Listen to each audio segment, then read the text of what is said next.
한 주간을 마무리하는 토요일입니다. 이번 한 주간 다들 평안하셨는지요? 바라기는 여러분 모두 주님 안에서 항상 평안한 마음으로 지내셨으면 좋겠습니다. 자, 우리 같이 사도신경으로 신앙을 고백하겠습니다. 나는 전능하신 아버지 하나님 천지의 창조주를 믿습니다. 나는 그의 유일하신 아들 우리 주 예수 그리스도를 믿습니다. 그는 성령으로 잉태되어 동정녀 마리아에게서 나시고 본디오 빌라도에게 고난을 받아 십자가에 못 박혀 죽으시고 장사된 지 사흘 만에 죽은 자 가운데서 다시 살아나셨으며 하늘에 오르시어 전능하신 아버지 하나님 우편에 앉아 계시다가 거기로부터 살아있는 자와 죽은 자를 심판하러 오십니다. 나는 성령을 믿으며 거룩한 공교회와 성도의 교제와 죄를 용서받는 것과 몸의 부활과 영생을 믿습니다. 아멘. 찬송가 370장입니다.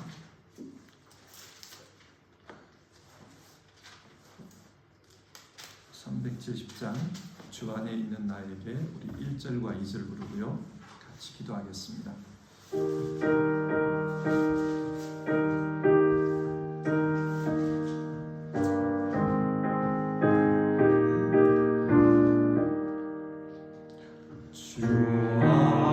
두려움이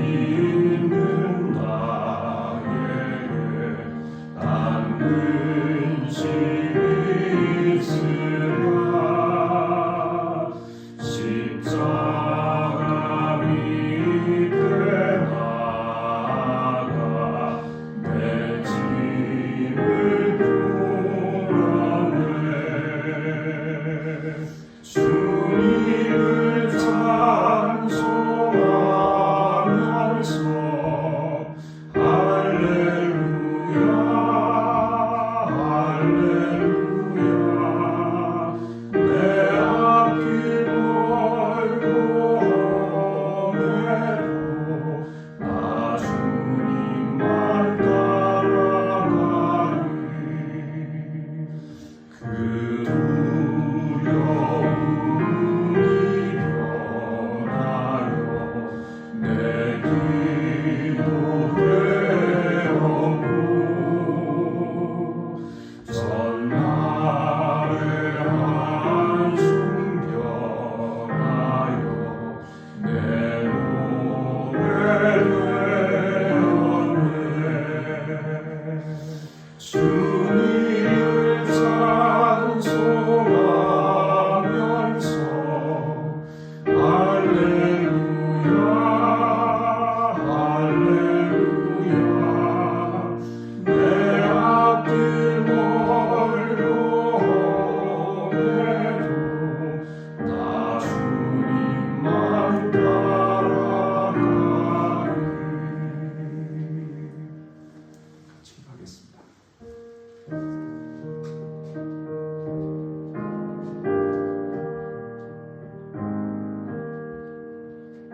말씀은 야고보서 2장의 말씀입니다. 야고보서 2장 14절부터 17절의 말씀을 이 시간에 교독하도록 하겠습니다. 야고보서 2장 14에서 17절입니다. 14절입니다. 나의 형제 자매 여러분, 누가 믿음이 있다고 말하면서도 행함이 없으면 무슨 소용이 있겠습니까? 그런 믿음이 그를 구원할 수 있겠습니까? 어떤 형제나 자매가 헐벗고 그날 먹을 것조차 없는데 여러분 가운데서 누가 그들에게 말하기를 평안히 가서 몸을 따뜻하게 하고 배부르게 먹으십시오 하면서 말만 하고 몸에 필요한 것들을 주지 않는다고 하면 무슨 소용이 있겠습니까? 이와 같이 믿음의 행함이 따르지 않으면 그 자체만으로는 죽은 것입니다. 아멘. 우리는 성경을 하나님의 말씀으로 믿습니다. 그렇기 때문에 성경을 붙들고 성경을 기준으로 신앙합니다. 그런데 성경을 읽다 보면 참 어려운 부분이 있습니다. 예를 들면 오늘 본문 24절 말씀 같은 것입니다. 사람은 행함으로 의롭게 되는 것이지 믿음으로만 되는 것이 아닙니다. 이 말씀에 따르면 사람은 행함으로 의롭게 된다고 합니다. 그런데 이 말씀은 갈라디아서의 말씀과 맞지 않는 느낌이 듭니다. 갈라디아서 2장을 보면요, 우리가 율법을 행하는 행위로가 아니라 그리스도를 믿는 믿음으로 의롭다고 하심을 받고자 했던 것입니다. 율법을 행하는 행위로는 아무도 의롭게 될 수 없기 때문입니다. 그렇게 말합니다. 여러분 어떻습니까? 사람은 행함으로 의롭게 되는 것입니까? 아니면 믿음으로 의롭게 되는 것입니까? 성경을 표면적으로만 보면 야고보와 바울이 서로 다른 말을 하는 것처럼 보입니다. 성경에서 이런 부분을 만나면 참 어렵게 느껴집니다. 그러나 이 말씀이 기록된 배경과 본문의 맥락을 따져보면요, 서로 같은 이야기를 하고 있는데 다른 방식으로 표현하고 있다. 그것을 알 수 있습니다.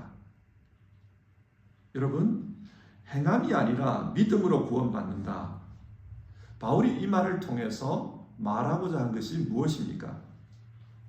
사람은 자기 힘으로 구원에 이를 수 없다는 것입니다. 구원은 하나님의 능력으로만 가능합니다. 그리고 그런 하나님의 능력은 예수 그리스도를 통해 나타났다는 겁니다. 우리가 하나님의 능력을 받아서 구원받는 길은 그 예수님을 믿는 믿음을 통했습니다. 예수님을 믿으면 그 믿음을 통해 하나님의 구원이 우리에게 주어집니다. 그래서 바울은 믿음을 강조한 것입니다. 반면 야고보가 행함으로 의롭게 된다고 말한 것은 당시 복음을 잘못 이해해서 믿는다고 하면서도 복음에 따라 사는 삶은 전혀 없고 생각으로만 믿는 이들이 있었던 것입니다. 그들은 생각으로는 복음을 알고 있고 복음에 동의합니다. 하지만 그 생각대로 살지를 못했습니다. 이런 사람들을 보며 바른 믿음은 행함으로 나타나야 한다. 행함으로 실천이 될 때 그게 의롭다고 여김을 받는 것이다. 그렇게 말하는 것입니다. 야고보 역시 믿음으로 구원 얻는다는 것을 잘 압니다. 그런데 그 믿음이 무엇이냐? 믿음은 생각의 문제가 아니라 행함을 동반하는 삶이다. 그렇게 이야기하고 있는 것입니다. 어쩌면 야고보와 바울 이 두 사람은 구원론에 있어서 똑같은 생각을 가지고 있습니다. 그러나 강조점이 다르고 말하는 상황이 다릅니다. 그래서 두 사람이 서로 다른 말을 하는 것처럼 느껴지는 것이지 서로 다른 주장을 하고 있다. 그렇게 이해해서는 안 됩니다. 자, 이런 이해를 가지고 오늘 성경을 읽어봅시다. 성경이 무엇을 말합니까? 야고보서 1장은 당시 고난당하던 사람들에게 고난 속에서 우리는 어떻게 신앙해야 하는가, 그 문제를 말하고 있습니다. 야고보는 고난 중에 우리는 하나님의 말씀을 듣고 그 말씀대로 행하면서 살아야 된다, 그 이야기를 합니다. 그런데 하나님의 말씀이 어떤 것을 말하고 있습니까? 하나님 사랑, 이웃 사랑입니다. 그렇기 때문에 당시 상황에서 어려움에 처한 이웃, 고아와 과부를 돕는 것, 그것이 하나님의 말씀에 따라 신앙하는 것이다, 그런 이야기를 했습니다. 오늘 우리가 읽고 있는 이 야고보서 2장은 이런 1장의 내용을 계속해서 이어가고 있습니다. 어려운 이웃을 도우라고 했기 때문에 그래서 어려운 이웃에 대한 이야기가 먼저 나오는 겁니다. 그러니까 오늘 역시도 하나님 말씀에 따라 신앙하는 사람들, 그 사람들은 어떻게 살아야 되는가, 그것에 대해서 말하고 있다는 것을 우리가 유념하면서 성경을 보겠습니다. 하나님 말씀을 믿는 사람들은 어떻게 신앙해야 하는가? 첫 번째로 사람을 차별하지 말라고 합니다. 1절인데요. 나의 형제 자매 여러분, 여러분은 영광의 우리 주 예수 그리스도를 믿고 있으니 사람을 차별하여 대하지 마십시오. 예수 그리스도를 믿는 사람들은 사람을 차별하면 안 된다는 겁니다. 2절을 보면 야고보는 당시 신앙 공동체 안에서 일어났던 구체적인 한 사건을 예로 들어서 이야기하고 있습니다. 예수님을 믿는 사람들이 예배하기 위해서 회당에 모였습니다. 그런데 그 회당에서 사람에 대한 차별이 만연되어 있다는 겁니다. 화려한 옷을 입은 사람, 금반지를 끼고 들어온 사람, 그 사람들에게는 특별한 호의를 베풀었습니다. 여기 좋은 자리에 앉으십시오, 그러면서 상석에 앉으라고 했습니다. 반면 가난한 사람이 남루한 옷을 입고 들어오면은 당신은 거기 서 있든지 아니면 내 발치에 와서 앉든지 마음대로 하시오, 그런 식으로 말했다는 겁니다. 가난한 사람을 차별했습니다. 이렇게 사람을 경제적인 그런 여유를 가지고 차별하는 것은 진짜 믿음이 아니다, 그렇게 말합니다. 왜 그런가? 그 이유가 5절을 보면 나오는데요. 하나님께서는 세상에 가난한 사람을 택하셔서 믿음에 부요한 사람이 되게 하시고 하나님을 사랑하는 이들에게 약속하신 그 나라의 상속자가 되게 하시지 않았습니까? 하나님은 모든 사람을 사랑합니다. 그런데 특별히 가난한 사람, 불쌍한 사람들에게 하나님의 마음이 있습니다. 그래서 그들을 하나님 나라의 상속자로 삼으셨다는 겁니다. 하나님께서 은총을 베푼 사람, 그런 사람을 교회가 차별하고 무시하면은 이거는 하나님의 뜻을 거스르는 일이다, 그 이야기입니다. 8절을 보면 야고보는 성경에서 가장 으뜸가는 계명이 무엇인지를 말합니다. 내 이웃을 내 몸과 같이 사랑하라, 이 구절이라고 말합니다. 레위기 19장의 말씀이죠. 하나님은 우리가 이웃을 사랑하면서 살기를 원합니다.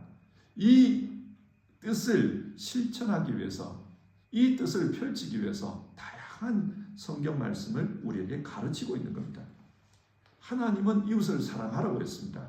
그런데 교회 안에서 이웃을 차별하면은 이거는 율법의 가장 중요한 가르침을 어기는 것이다, 그렇게 말합니다. 사람을 차별하지 말라고 합니다. 우리가 사는 세상을 한번 들여다봅시다. 세상에는 다양한 종류의 차별이 있습니다. 경제적인 요인을 가지고 사람을 차별합니다. 또 성별에 따라서 사람을 차별합니다. 인종에 따른 차별, 사회적 지위에 따른 차별, 다양한 종류를 가지고 차별을 만들어냅니다. 그런데 사람들은 왜 이렇게 여러 가지 기준들을 들이대면서 다른 사람을 차별하려고 할까요? 이 차별이라는 이 상황, 그 밑바닥을 들여다보면 결국은 어떤 기준을 들이대면서 자신을 우월하게 보이려고 하는 겁니다. 교만이 있습니다. 나는 이런 기준으로 볼 때 당신보다는 우월하다. 남을 무시하면서 자기를 돋보이게 하는 겁니다. 좀 안 좋은 예이지만 한국에서는 유치원생들끼리도 차별을 한다 그러잖아요. 같은 유치원에 다니면서도 너는 어느 아파트에 사냐? 아파트가 몇 평이냐? 그런 것을 묻는다고 하지 않습니까? 비싼 아파트에 사냐? 주공 아파트에 사냐? 그런 것 가지고 서로 똑같은 아이들끼리 차별을 하는 겁니다. 나보다 비싼 아파트에 살고 더 큰 아파트에 살면은 그 아이는 평가를 해주고, 주공 아파트에 살고 싼 아파트에 살면은 그렇게 하지 않는다는 거예요. 다른 사람을 무시하는 이유는 어찌 보면은 자기 자신에 대한 자존감이 약하기 때문입니다. 내가 스스로 생각해봐도 나는 존중받지 못하는 사람이다.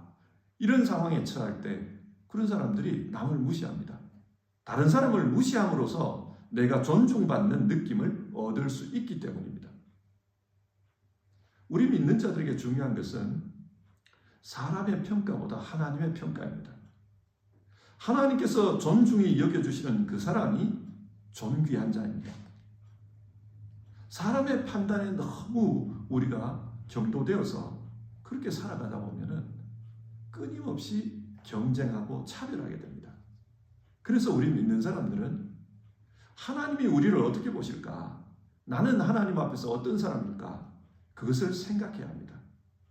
하나님께서 우리를 이렇게 생각하신다. 그것을 마음으로 느낄 때 그때 남을 차별하지 않고 세상을 살아갈 수 있습니다. 두 번째로 하나님 말씀에 따라 사는 사람은 구체적으로 사랑의 실천을 하는 사람이다. 그렇게 이야기합니다. 14절을 보겠습니다. 나의 형제 자매 여러분, 누가 믿음이 있다고 말하면서도 행함이 없으면 무슨 소용이 있겠습니까? 그런 믿음이 그를 구원할 수 있겠습니까? 믿는다고 말하지만은 행함이 없는 믿음, 이런 믿음을 야고보는 죽은 믿음이라고 합니다. 17절, 이와 같이 믿음에 행함이 따르지 않으면 그 자체만으로는 죽은 것입니다. 그러니까 하나님 말씀에 따라 사는 사람은 그 말씀을 믿는 그대로 구체적으로 실천할 수 있어야 된다는 겁니다. 구체성이 중요합니다. 야고보는 이 사실을 설명하기 위해서 구체적인 예를 듭니다. 15절과 16절을 보면은 어떤 가난한 사람이 헐벗고 있습니다. 먹을 게 없습니다. 그런데 말하기를 평안히 가서 몸을 따뜻하게 하시고 배부르게 먹으십시오. 그렇게 말한다는 겁니다. 그렇게 말하면서 실제적으로 먹을 것을 주지 않으면 그 사람에게 무슨 유익이 있겠느냐? 아무 유익도 없습니다. 요한일서도 비슷한 이야기를 합니다. 누구든지 세상 재물을 가지고 있으면서 자기 형제자매의 궁핍함을 보고도 마음 문을 닫고 도와주지 않으면 어떻게 하나님의 사랑이 그 사람 속에 머물겠습니까? 자녀된 이 여러분, 우리는 말이나 혀로 사랑하지 말고 행동과 진실함으로 사랑합시다.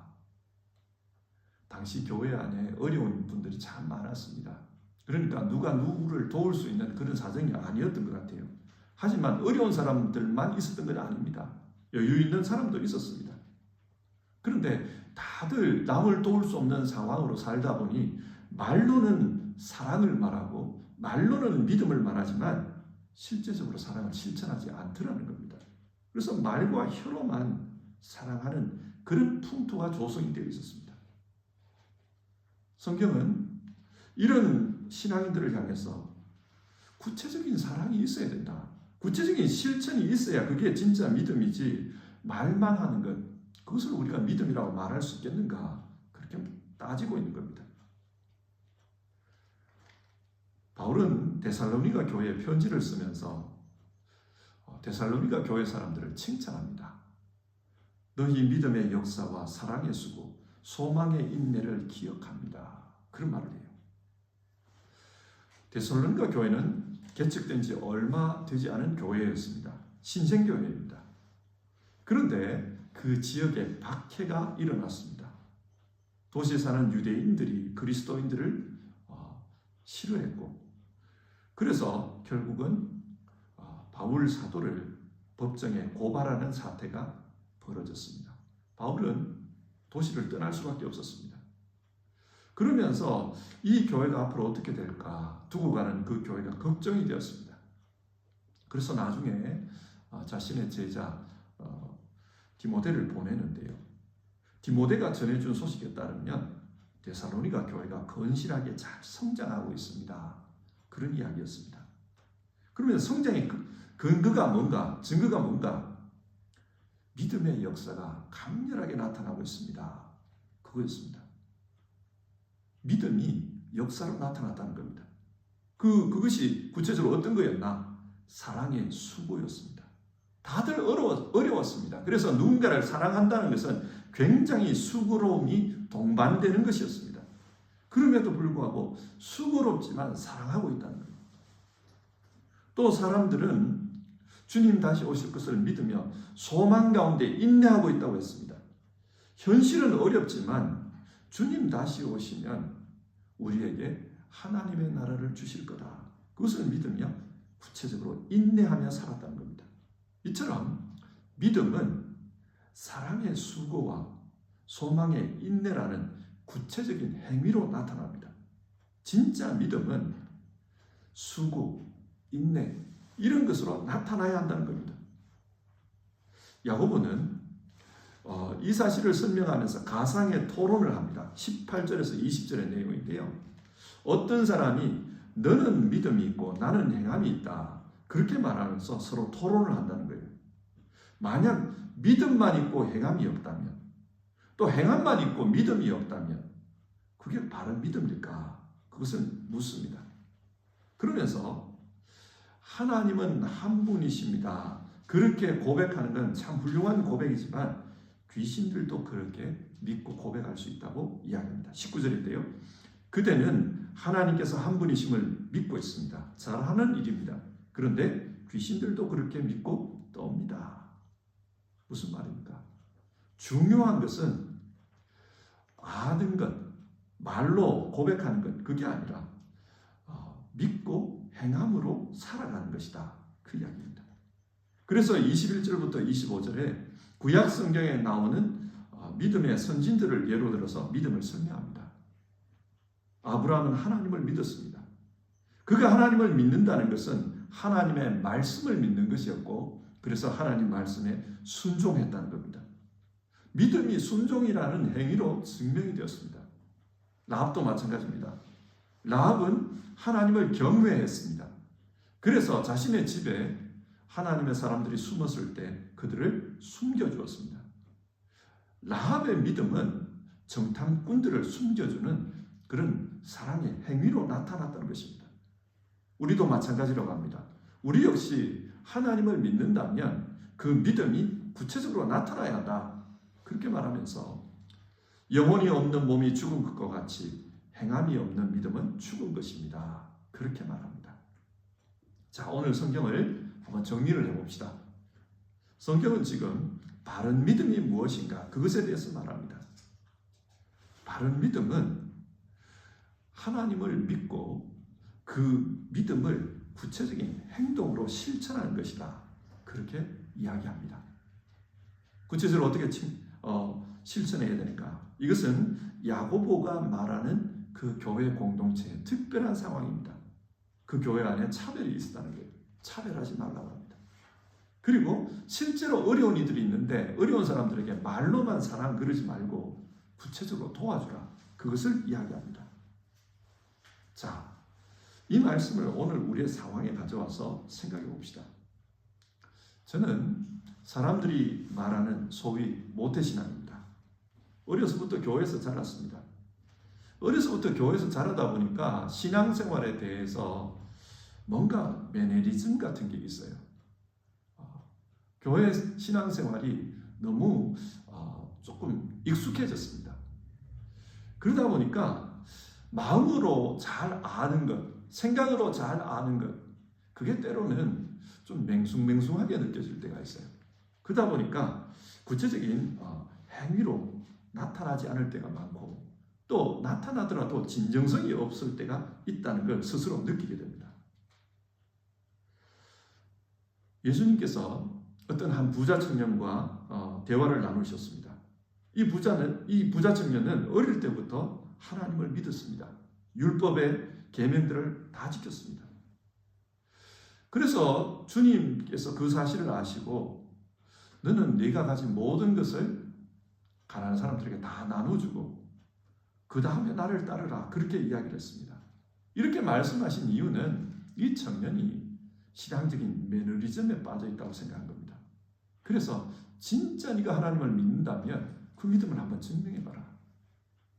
너희 모든 것을 다 내어놓을 수 있냐? 정말 너는 하나님을 사랑하냐? 그것을 물은 것입니다.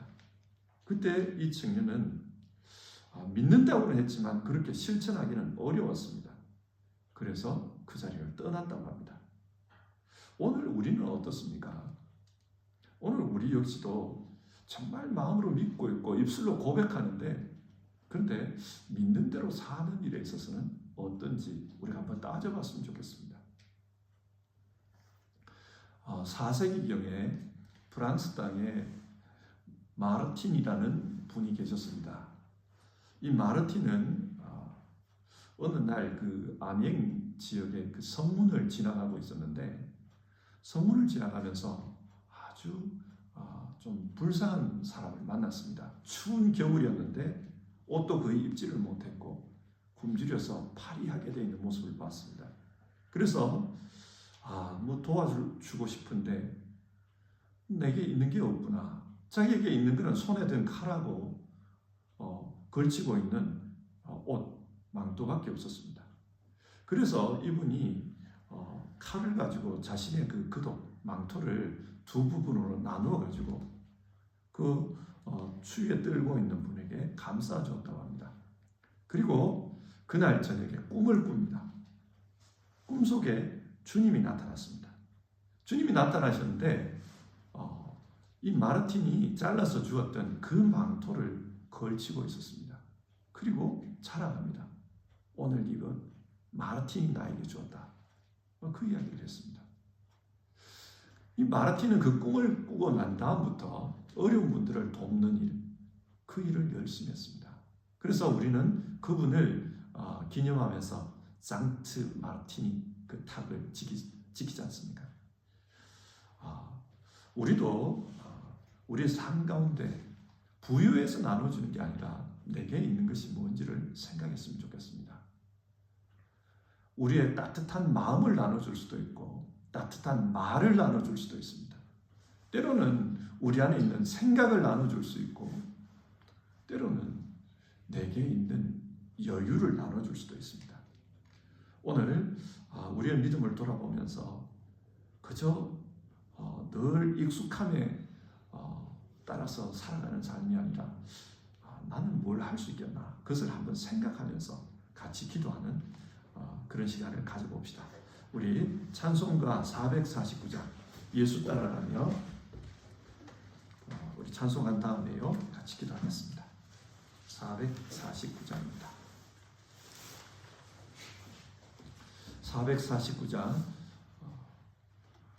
1절 부르고요 같이 기도하겠습니다.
우리의 신앙을 돌아보면서 혹시라도 우리가 오늘 성경이 말하는 것처럼 행함은 없고 말로만 신앙하고 있지를 않나 그것을 한번 살펴봤으면 좋겠습니다. 그리고 우리에게 있는 것을 가지고 구체적으로 실천하면서 신앙했으면 합니다. 다른 사람을 무시함으로써 내가 존중이 여김을 받으려고 하는 그런 악한 욕망을 가지고 있는 것은 아닌지를 한번 돌아봅시다. 또 말로만 신앙하려고 하고 있지는 않은지 그것을 돌아봅시다. 우리는 마음을 나눠줄 수도 있고 시간을 나눠줄 수도 있고 우리의 생각을 나눠줄 수도 있고 우리 이웃과 함께 나눌 수 있는 것이 많습니다. 실천하는 신앙이 되게 하옵소서. 우리 그렇게 기도했으면 좋겠고요. 지금 우리 한국이 많이 어려우니까 우리 조국을 생각하면서 같이 기도합시다. 하나님, 우리나라에 은총을 베풀어 주옵소서. 하나님께서 도와주셔서 정말 선한 결과들, 선한 열매들을 맺을 수 있게 도와주시옵소서. 지금 참 안 좋은 상황이지만 이것을 통해서도 하나님의 의가 이루어지게 하여 주시옵소서. 우리 그런 기도를 같이 한번 해봅시다.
하나님, 오늘 성경 말씀은 우리에게 행함이 있는 살아있는 신앙을 하라고 말합니다. 행함이 없는 죽은 신앙, 그 신앙이 아니라 정말 살아있는 신앙을 하라, 그렇게 권면하는 내용을 우리가 읽었습니다. 하나님, 이 말씀을 가지고 우리 스스로를 돌아봅니다. 우리는 어떻게 신앙하는지를 돌아보며 좀 더 하나님 원하시는 그런 신앙의 모습으로 자라가기를 원합니다. 우리 성도님들, 오늘 말씀 가지고 삶을 돌아보며 기도할 때 하나님이여, 그 안에 하나님이 기뻐하시는 사람의 모습으로서 점점 변화되어 가고 점점 성장해 가도록 하나님의 선한 역사가 있게 하여 주시옵소서. 하나님, 공동체 안에서 다른 사람들과 비교하면서 높아지려고 하고 무시하려고 하고 우리가 그러지 않게 하옵소서. 정말 하나님이 귀하게 여기신다면 우리 모두는 존귀한 자이니 사람의 평가에 너무 집착하지 않고 우리가 정말 모든 사람을 존중히 여기면서 그렇게 살 수 있도록 도와주시옵소서. 하나님, 우리 안에 어려운 이들도 있고 도움이 필요한 이들도 있고 관심이 필요한 이들도 있고 대화가 필요한 이들도 있습니다. 주님, 우리에게 있는 것으로 우리가 나누면서 살아있는 신앙, 사랑을 실천하면서 사는 우리 모두 될 수 있도록 도와주시옵소서. 하나님, 우리 교회 안에 어려움 당하는 이들이 있습니다. 건강의 어려움으로 병원에서 계시는 분들이 있고요. 또 마음의 어려움을 당하는 이들도 있고 가정적인 어려움을 겪고 있는 이들도 있습니다. 상황은 다르지만 다양한 종류의 어려움 속에서 살아가는 우리 성도님들 주님 기억해 주시기를 바라고, 하나님 정말로 하나님의 도와주심이 우리 성도님들에게 임하게 하여 주시옵소서. 그리고 하나님, 우리 한국, 우리 조국이 참 어려운 상황에 처해 있습니다. 하나님, 우리 한국을 도와주시옵소서. 하나님의 뜻이 이루어지는 그런 역사들이 있는 나라가 되게 하옵소서. 하나님 기뻐하시는 그런 나라 될 수 있도록 도와주옵소서. 하나님, 어려운 상황, 이 상황이 어려움으로 끝나지 않게 하시고 이 어려움이 더 나은 삶으로 나아가는 계기가 될 수 있도록 주님 도와주시옵소서. 오늘 하루 우리의 삶 가운데 하나님 함께 하시면서 은총 베풀어 주시기를 간청드립니다. 우리 주님 예수님의 이름으로 기도드립니다. 아멘. 주기도문 하겠습니다. 하늘에 계신 우리 아버지, 아버지의 이름을 거룩하게 하시며 아버지의 나라가 오게 하시며 아버지의 뜻이 하늘에서와 같이 땅에서도 이루어지게 하소서. 오늘 우리에게 일용할 양식을 주시고 우리가 우리에게 잘못한 사람을 용서하여 준 것 같이 우리 죄를 용서하여 주시고 우리를 시험에 빠지지 않게 하시고 악에서 구하소서. 나라와 권능과 영광이 영원히 아버지의 것입니다. 아멘.